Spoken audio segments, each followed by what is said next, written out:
New discoveries in my grandfather's autobiography. Preface. This document, dusty for over 20 years, is part of the personal information my father brought from China many years ago.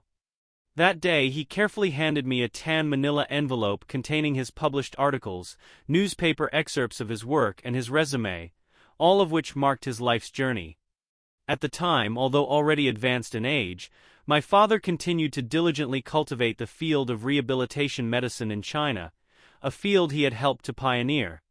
He visited the United States several times to give lectures, and needed my assistance in handling correspondence, contacting visiting organizations, and arranging his travels.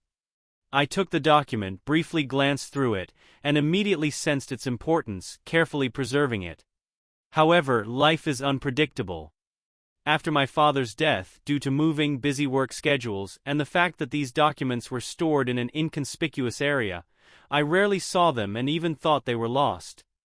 It wasn't until recently, when I began writing about my father's life, that I finally found this seemingly ordinary document bag at home, a treasured trove of history. To my surprise, I discovered my grandfather's autobiography, written in 1962. At that moment, it was as if time had flown back, and the pages of history slowly unfolded before my eyes. Summary of my grandfather's autobiography. I, Qu Yujie, formerly known as Zhitian and academically known as Guoliang, am from Huangxian County, Shandong Province of China. I was born on May 13, 1895, in Wangjie Village, Guiping County, Liaoning Province. I have a total of 41 years of teaching experience and 13 years of working experience. I hold a salary grade of level 4. I am currently on long-term paid leave and receive winter heating subsidies and publicly funded medical care. Thanks to the party and the government, we are provided with preferential treatment for senior teachers, including special allowance certificates and senior allowance certificates, ensuring a comfortable living environment. Recently, my eldest grandson, Guoliang, wrote to me expressing his desire to join the Communist Party of China, a fact I am deeply delighted to hear from. Here is my autobiography I have provided to the organization since joining the revolutionary movement, in order to provide a reference for resolving Guoliang's party admission issue. Family relationships. My eldest son, Qu Yujie, graduated from Yingkou Commercial High School, and is an employee at the Shenyang gas factory. He currently lives in Shenyang with his wife, Ms. Zhao, and their 3 grandchildren. My second son, Chulei, originally named Qu Jialin, graduated from Chongqing Medical University, and is the director of internal medicine at the first affiliated hospital of Zhangjiago Medical College. He lives in the hospital staff dormitory with his wife Zheng Rujin, a graduate of the Laboratory Science Department of Peking University Medical School and a laboratory technician in the hospital's laboratory department, and their 3 grandchildren. My wife, Hu Yongqing, works as a housekeeper and worker for a local community organization. She currently lives with me in the staff dormitory at number 5 Balaman Lane, Zhangjiago. Work experience. 1911. The first year of the Republic of China, enrolled in Guiping County Normal School, 5-year program, graduating in 1916. 1920. Graduated from the first class of the Department of Mathematics, Physics and Chemistry at the National Shenyang Higher Normal School at the age of 25. 1920. Appointed as a mathematics teacher at Yingkou City Primary Normal School, 3-year program. 1921. Principal of Yingkou City Primary Normal School, concurrently serving as a mathematics teacher. 1922. Principal of Yingkou City Normal School, 5-year program, concurrently serving as a mathematics and science teacher. 1923. Appointed as principal of Yingkou City Normal School, concurrently serving as principal of the affiliated middle school and a mathematics teacher. 1936. Appointed as Inspector, Chief Inspector of Education, of Yingkou City and Yingkou County, Manchukuo, concurrently serving as a mathematics teacher at the normal school. 1938. Appointed as head of the education section of Yingkou City, Manchukuo, concurrently serving as a mathematics teacher at the women's normal school. 1940. Appointed as a mathematics teacher at Haiqing Middle School, Manchukuo. 1943. Retired. April 1946. Appointed principal of Yingkou Middle School, Liaoning Province, Nationalist government, and concurrently served as a high school mathematics teacher. March 1948. Appointed mathematics teacher at Shenyang Girls Middle School, Liaoning Province, Nationalist government. July 1948. Appointed mathematics teacher at a private middle school in Jinzhou City, leaving for Beijing 2 months later. August 1949. Joined Xianhua Middle School, Chahar Province as a mathematics teacher. March 1950. Joined Xianhua Normal School, Chahar Province as a mathematics teacher. August 1958. Xianhua Normal School was dissolved due to its merger with Zhangjiago Normal School, and I was transferred to Xianhua No. 1 Middle School, Hebei Province, as a mathematics teacher. August 1959. Takes leave of absence due to illness. Analysis of the autobiography. When I first read this precious manuscript, the traces of time are clearly visible. The handwriting on the photocopy is blurred, almost illegible. Furthermore, my grandfather's writing style, which was heavily influenced by semi-classical Chinese and the use of traditional Chinese characters, was quite challenging to read. Some passages, such as names and events mentioned in the text, required online research and repeated verification to confirm or find supporting evidence before I could truly grasp their deeper meaning. Therefore, understanding my grandfather's writing was quite challenging. After gaining a basic understanding of the text, I needed to scan and digitize the entire article to more efficiently process and preserve this valuable information. However, much of the text was illegible, making it difficult for the computer system to decipher. This left me with no choice but to type the text paragraph by paragraph. While this process was time-consuming and laborious, it also forced me to read through my grandfather's writings numerous times, which in turn led to a deeper understanding of his life. I then used artificial intelligence technology to conduct an in-depth analysis of the text, streamlining its text for contemporary readers. This allowed me to generate a concise summary and English translation. Finally, my grandfather's autobiography, spanning half a century, has been completely unraveled, restoring its due brilliance. Stages in my grandfather's teaching career. While handling this historically weighty document, the most profound feeling for me was the shock I felt upon reading it in its entirety for the first time. At that moment, I was immersed in an indescribable whirlpool of emotions. On the one hand, I felt deeply ashamed of my naivete and ignorance years ago. Back then, during the Cultural Revolution, my father was imprisoned in a cowshed, and my grandfather was seriously ill and bedridden. I failed to properly care my grandfather for my father, failing to fulfill my filial duty. This is a constant guilt and an irreparable regret.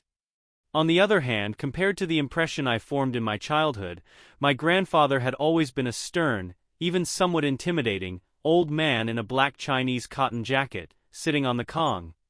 Now he had suddenly become a completely different person, towering before my eyes. It turns out that my grandfather, to use today's terminology, was a young talent who rose from humble beginnings to become a rising star. He was a handsome, suave, and renowned figure in local education in the southern Liaoning region of northeast China during the 1920s and 1930s. The sudden transformation of my grandfather's image in my mind not only shocked me, but also made me a little skeptical of what I was witnessing. However, the facts and my subsequent research further confirmed this story. Here are some highlights and turning points in my grandfather's teaching career. Yi promotion to principal.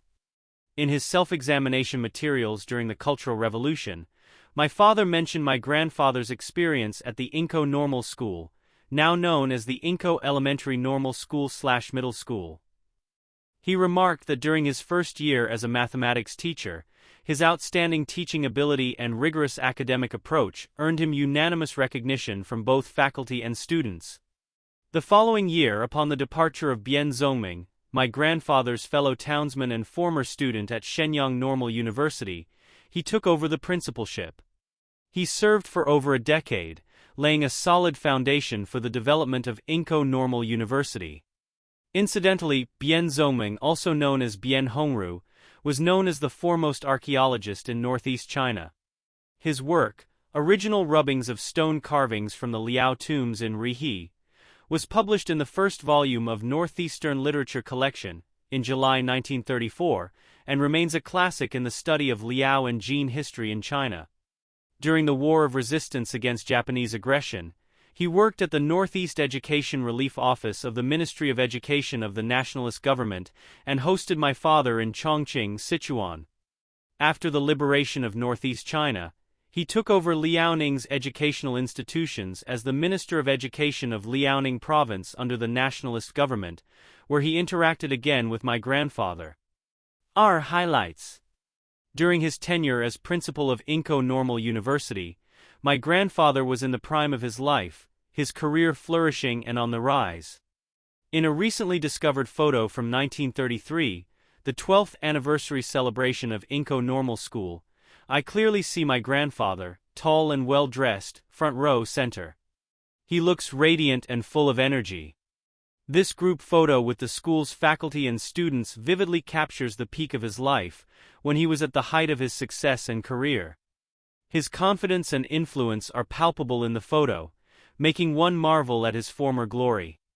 However, behind this brilliance, in addition to his intelligence and hard work, I believe it was also inseparable from the support and encouragement of his family.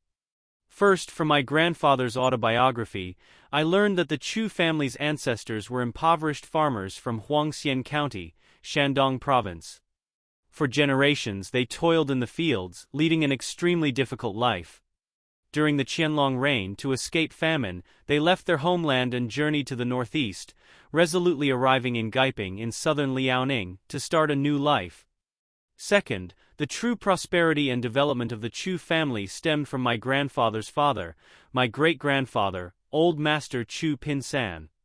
In his early years he apprenticed at a local grain store.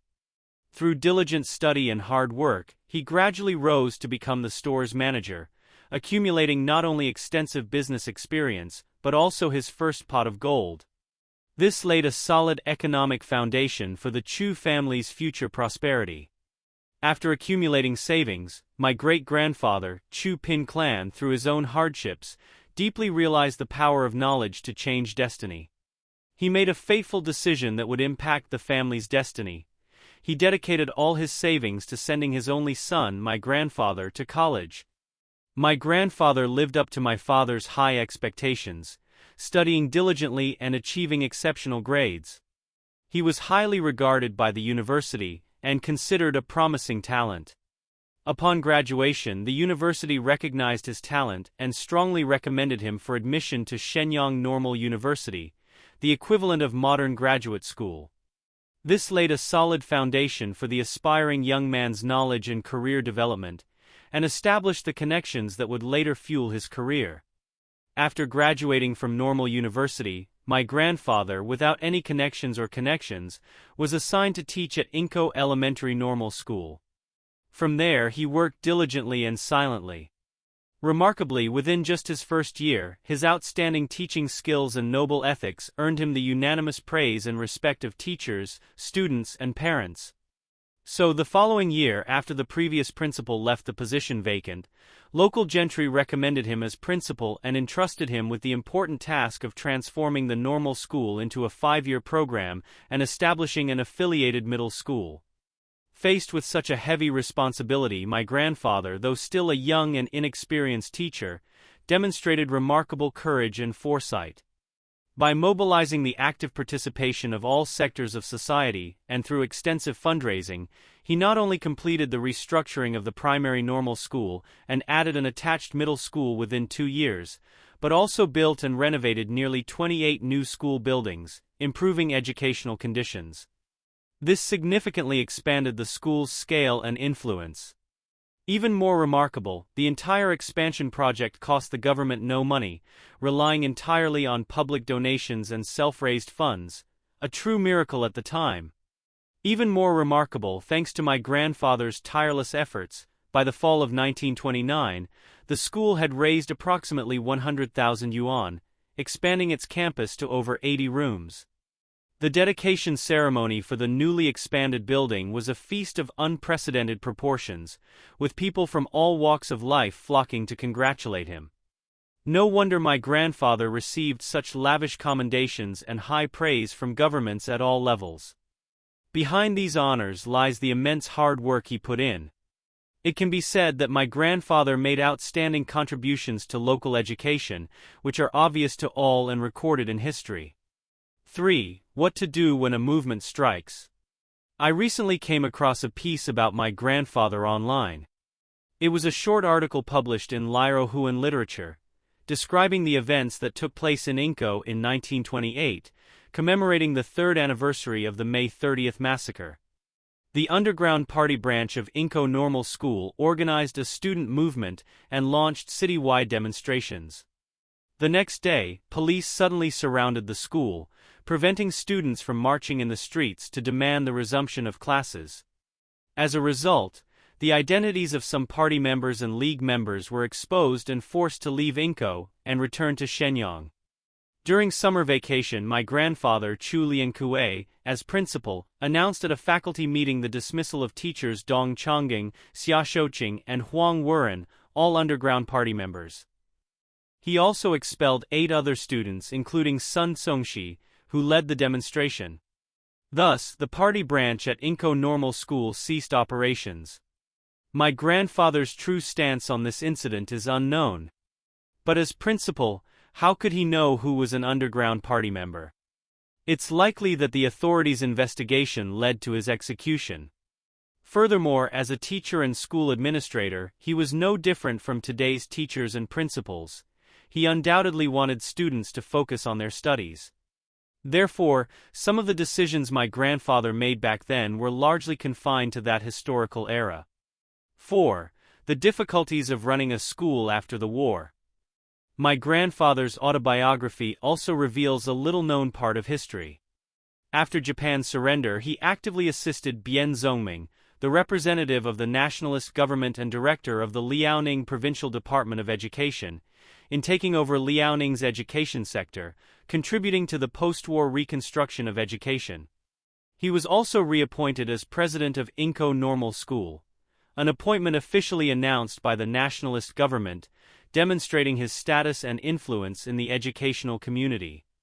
However, the post-war educational environment was extremely difficult, with scarce supplies and funds. The autobiography records that my grandfather struggled to raise funds to keep the school running, and even at the most difficult times, survived on just half a bag of rice and cooked porridge, a testament to his immense hardship. 5. Joining the revolution and becoming a model worker. My grandfather joined the revolution in August 1949. His journey had its own twist. That year he traveled from Shenyang to Zhangjiago, Chahar Province, to visit my father. While there, he was ill and went to the hospital where my father worked. While waiting in line, he struck up a conversation with a cadre in front of him. It turned out to be Director Li of the Chahar Provincial Department of Education. He noticed my grandfather's eloquence and, upon inquiring about his past, discovered he was also an educator. He immediately encouraged my grandfather to join the revolution, and gave him a copy of Edgar Snow's Red Star over China for him to read. In the early days of the Chinese Communist Party (CCP), much-needed reconstruction was underway, and talent was urgently needed in all fields, especially in education. Director Li recommended my grandfather to teach high school mathematics at Xianhua Middle School in Chahar. However, due to the varying educational levels of the students at the time, many high school students only had elementary school education. This made it difficult for the teacher to teach and the students to understand, a painful experience for both sides. 6 months later, he transferred to Xianhua Normal School, where he remained for 8 years. According to my grandfather, it was there that he met his mentor, the school's principal, Mr. Zhi Hanyu. In his autobiography, my grandfather recounted that Principal Zhi, a fellow normal school graduate, had joined the revolution early in life and previously served as the county magistrate of Wutai County, renowned for his high-level policy expertise. Because he was an intellectual himself and had a deep understanding of their mindsets, he was able to connect with the teachers like a brother, focusing on inspiring and guiding them in their ideological education, and with the patience of a nurse nurturing a child. Therefore, my grandfather confessed in his autobiography that the greatest shift in his thinking occurred during his 8 years at the school. During that time, he and the revolutionary teachers helped and learned from each other, preparing lessons during the day and grading homework at night. In his spare time, he read revolutionary works recommended by Principal Xi, such as the collected works of Guoliang, the complete works of Lu Xun, the works of 20 revolutionary masters, as well as progressive Chinese novels and Soviet translations. Thus, as my grandfather described it, his thinking gradually shifted, and he developed a revolutionary outlook on life. Because of his active work ethic and close rapport with faculty and students, my grandfather earned the support and admiration of the school's party, government, labor union, and student union. Not only was he honored as one of the 4 elders at school, but his salary was also ranked as a 4th-level cadre. Furthermore, in late December 1957, he was recognized as an outstanding teacher in the prefecture. During the summer vacation, the school held a celebration party, presented him with a souvenir, a portrait of a great man, a gift from the People's Committee, and he attended a symposium with veteran teachers, a provincial conference on model workers, and a trip to Beidou for rest and relaxation. My grandfather heartfeltly lamented, "This generous treatment is an honor under the leadership of the great Chairman Mao and the party." Thus, my grandfather as a teacher reached new heights in his later years, bringing his lifelong teaching career to a perfect conclusion. In summary, my grandfather dedicated his entire life to education, navigating crucial historical periods, including warlord rule, the puppet Manchukuo regime, the Kuomintang regime, and the founding of the People's Republic of China. His career journey ranged from his youth devoted to education to his brilliant achievements in middle age, followed by his later years spent struggling to run schools and seeking salaries, even surviving on just half a bag of rice to cook porridge, and the ups and downs of life after liberation. Through his autobiography, the stories of joys and sorrows of several generations reflect the tremendous changes in modern Chinese society and history. If it weren't for my grandfather's personal experiences, I would find it hard to believe these dramatic and moving stories truly happened to my family and me. Therefore, I want to share this part of my grandfather's life with everyone, hoping it will inspire others.